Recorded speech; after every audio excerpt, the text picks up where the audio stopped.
Hi, welcome to our channel.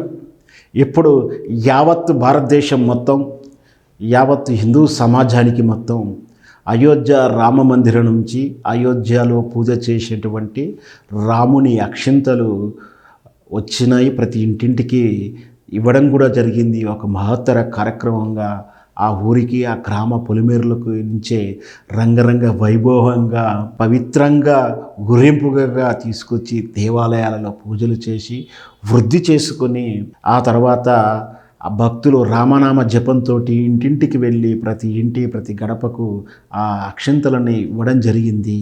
ఆ ఇంట్లో ఇచ్చిన అక్షంతలు కూడా వృద్ధి చేసుకోవాల్సి ఉంటుంది.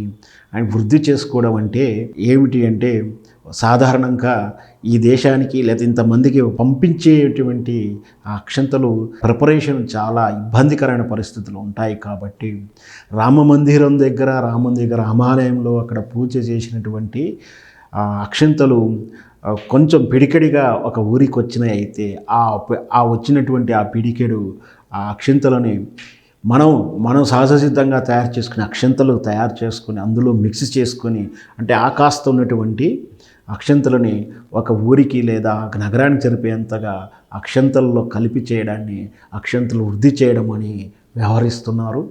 ఈ వృద్ధి చేసుకున్నటువంటి అక్షంతల్ని కూడా ఒక ఇంటికి తీసుకొచ్చి ఆ ఇంటికి కూడా కాసిన్ని మాత్రమే ఇస్తున్నారు.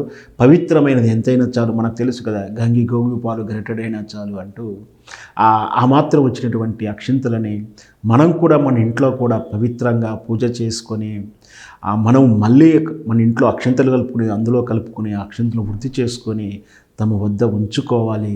మరి ఇలా వృద్ధి చేసుకునేటువంటి అక్షంతలను ఏం చేయాలి అనేది, అలా వాడాలని చాలామందికి అనుమానం వస్తుంది.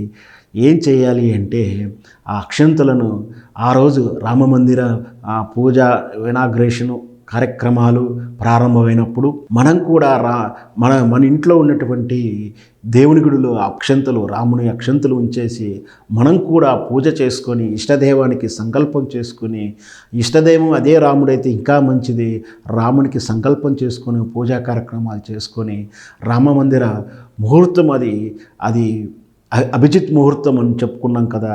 అంటే 11:31 నుంచి 12:55 వరకు అభిజిత్ ముహూర్తాన ఆ మందిర ప్రారంభోత్సవ కార్యక్రమం, విగ్రహ ప్రతిష్టాపన ప్రారంభోత్సవ కార్యక్రమం జరుగుతుంది.